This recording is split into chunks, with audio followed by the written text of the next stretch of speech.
ಎಲ್ಲೆಲ್ಲೂ ನೋಡಿದರೂ ಚಳಿ ಚಳಿ ಚಳಿ ಅಂತ ಜನ ಒದ್ದಾಡ್ತಾ ಇದ್ದಾರೆ. ಸೊ ನಾವು ಯಾವತ್ತಾದರೂ ಯೋಚನೆ ಮಾಡಿದ್ದೀವ ಈ ಚಳಿಗಾಲದಲ್ಲಿ ಅಯ್ಯಪ್ಪ ಸ್ವಾಮಿಯ ಮಾಲಾಧಾರಿಗಳು ಮಾಲೆಯನ್ನು ಧರಿಸಿ ಎಷ್ಟು ಕಠಿಣ ವ್ರತವನ್ನು ಮಾಡ್ತಾರೆ ಅಂತ ಹೇಳಿಬಿಟ್ಟು. ನನಗೂ ಕೂಡ ಬೆಳಗ್ಗೆ 5-6 ಗಂಟೆಗೆ ಎದ್ದು ತಣ್ಣೀರಲ್ಲಿ ಸ್ನಾನ ಮಾಡೋದಂದರೆ ಸ್ವಲ್ಪ ಕಷ್ಟ ಅನಿಸುತ್ತೆ, ಬಟ್ ಆದರೂ ಪಾಲನೆ ಮಾಡ್ತೀವಿ.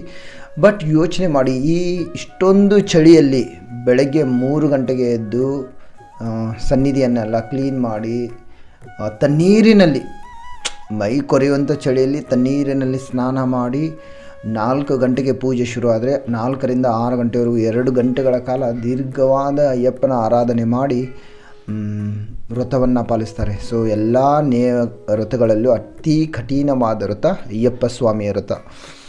ಸೊ ಏನು ಈ ವ್ರತ ಪಾಲನೆ ಮಾಡುವಾಗ ಒಂದು ಸಂಕಲ್ಪವನ್ನು ಮಾಡಿಕೊಂಡು ಮಾಡ್ತೀವಿ. ಏನಾದರೂ ನನ್ನ ಜೀವನದಲ್ಲಿ ಒಳ್ಳೆಯ ಬದಲಾವಣೆಗಳಾಗಲಿ, ಇನ್ನು ಕೆಲವೊಬ್ಬರು ಕೆಟ್ಟ ಮಾರ್ಗವನ್ನು ತುಳಿತಾ ಇರ್ತೀವಿ, ನಮಗೆ ಅರಿವಿಲ್ಲದಂಗೆ ಕೆಟ್ಟ ಚಟಾದಿಗಳಿಗೆ ಬಲಿಯಾಗಿರ್ತೀವಿ. ಆ ಚಟಾದಿಗಳಿಂದ ಮುಕ್ತರಾಗೋದಕ್ಕೆ ಈ ಅಯ್ಯಪ್ಪ ಸ್ವಾಮಿಯ ಮಾಲೆಯನ್ನು ಧರಿಸ್ತಾರೆ. ಸೊ ಇದೊಂದು ಕಠಿಣ ವ್ರತವನ್ನು, ಯಾವುದೇ ಒಂದು ವ್ರತವನ್ನು ಮಾಡಬೇಕು ಅಥವಾ ಯಾವುದೇ ಒಂದು ಬದಲಾವಣೆ ಆಗಬೇಕು ಅಂದರೆ ಕನಿಷ್ಠ 21 ದಿನಗಳ ಕಾಲ ಮಾಡಬೇಕು ಅಂತ ಹೇಳ್ತಾರೆ ವ್ರತವನ್ನು.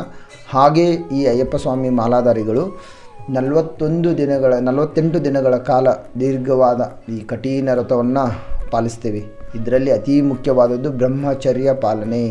ಸೊ ಬ್ರಹ್ಮಚರ್ಯ ಪಾಲನೆ ಅನ್ನೋದು ತುಂಬ ಅದೊಂದು ಕಠಿಣವಾದ ವ್ರತ. ಬ್ರಹ್ಮಚರ್ಯ ಪಾಲನೆ ಮಾಡಬೇಕು.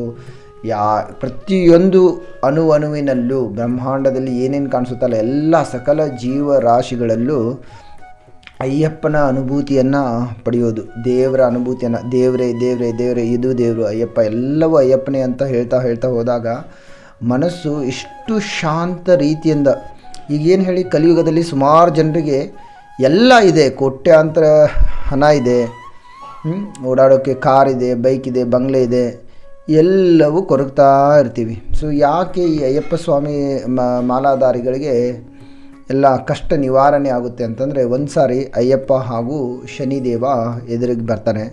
ಆವಾಗ ಶನಿದೇವ ಹೇಳ್ತಾರೆ, ಶನಿದೇವನಿಗೆ ಅಯ್ಯಪ್ಪ ಸ್ವಾಮಿ ವಿನಂತಿ ಮಾಡ್ತಾರೆ, ನನ್ನ ಭಕ್ತಾದಿಗಳಿಗೆ ನೀವು ಯಾವುದೇ ರೀತಿಯ ಕಷ್ಟವನ್ನು ಕೊಡಬಾರ್ದು.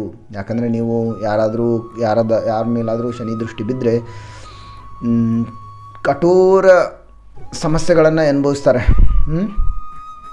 ಕೆಲವೊಮ್ಮೆ ಪ್ರಾಣವನ್ನೇ ಕಳ್ಕೊಳ್ಬೇಕು, ಅಷ್ಟೊಂದು ಕಠಿಣ ಪರಿಸ್ಥಿತಿಯಲ್ಲಿ ಶ್ರೀಮಂತಿಕೆಯಿಂದ ಮರೀತಾ ಇರೋನು ಬೀದಿಗೆ ಬರ್ತಾರೆ, ಎಲ್ಲವನ್ನು ಕಳೆದುಕೊಳ್ತಾರೆ, ಸಂಸಾರವನ್ನು ಕಳೆದುಕೊಳ್ತಾರೆ, ಒಬ್ಬಂಟಿ ಆಗ್ತಾರೆ. ಅಂಥ ಸಂದರ್ಭದಲ್ಲಿ ಅಂಥ ಒಂದು ಕಠಿಣ ಸಮಸ್ಯೆಗಳನ್ನು ನೀನು ಕೊಡ್ತಾ ಇದೆಯಾ ನನ್ನ ಭಕ್ತರಿಗೆ, ಬಟ್ ನೀನು ಕೊಡುವ ಎಲ್ಲ ಕಷ್ಟಗಳನ್ನು ಅಯ್ಯಪ್ಪ ಸ್ವಾಮಿಯ ಭಕ್ತಾದಿಗಳು ತಾವಾಗೇ ಅನುಭವಿಸ್ತಾರೆ.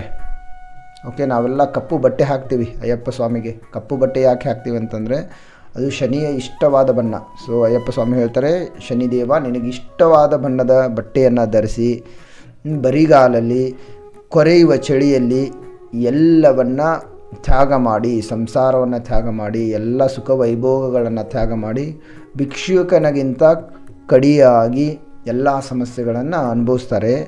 ಹಾಗಾಗಿ ನೀ ಯಾವುದೇ ಕಾರಣಕ್ಕೂ ಅವರಿಗೆ ನಿನ್ನ ಪ್ರಭಾವವನ್ನು ಅಷ್ಟೊಂದು ಬೀರಬೇಡ ಅಂತ ಹೇಳ್ತಾರೆ. ಸೊ ಯಾರಿಗೆಲ್ಲ ಶನಿಯ ಕಾಟ ಇದೆ ಅಂತ ಹೇಳ್ತಾರಲ್ವ, ನೀವು ಅಯ್ಯಪ್ಪನ ಆರಾಧನೆ ಮಾಡೋದ್ರಿಂದ ಈ ಕಠಿಣ ವ್ರತನ ಶ್ರದ್ಧೆಯಿಂದ ಮಾಡಬೇಕು. ಸುಮ್ಮನೆ ನಾವು ಕೆಲವೊಬ್ಬರು ಮಾಲಾಧಾರಿಗಳು ಮಾಲೆ ಹಾಕಿಬಿಟ್ಟು ಚಟಗಳನ್ನೆಲ್ಲ ಮಾಡ್ತಾ ಎಲ್ಲ ಸುಖಗಳನ್ನು ಅನುಭವಿಸ್ತೀವಿ ಅಂತಂದರೆ ವ್ರತ ಫಲಿಸಲ್ಲ. ಸೊ ಎಲ್ಲ ಅಯ್ಯಪ್ಪ ಸ್ವಾಮಿಗಳಿಗೆ ಮಾಲಾಧಾರಿಗಳಿಗೆ ಈ ಬಾರಿ ವ್ರತದಲ್ಲಿ ನಿಮ್ಮೆಲ್ಲರಿಗೂ ಒಳ್ಳೆಯದಾಗಲಿ, ಅಯ್ಯಪ್ಪ ಸ್ವಾಮಿ ಆಶೀರ್ವಾದ ಸಿಗಲಿ ಅಂತ ಹೇಳ್ತಾ ಈ ಮಾತನ್ನು ಮುಗಿಸ್ತೀನಿ. ವ್ರತ ಮಾಡಿ ವ್ರತದಲ್ಲಿ ಪ್ರತಿಯೊಂದು ಕ್ಷಣವೂ ಅಣುವಿನಲ್ಲೂ ಆ ಅಯ್ಯಪ್ಪನ ಅನುಭೂತಿಯನ್ನು ಪಡೆಯೋಣ. ಸ್ವಾಮಿಯೇ ಶರಣಂ ಅಯ್ಯಪ್ಪ. ಅಯ್ಯಪ್ಪ ನಮ್ಮೆಲ್ಲರಿಗೂ ಒಳ್ಳೆಯದನ್ನು ಮಾಡಲಿ.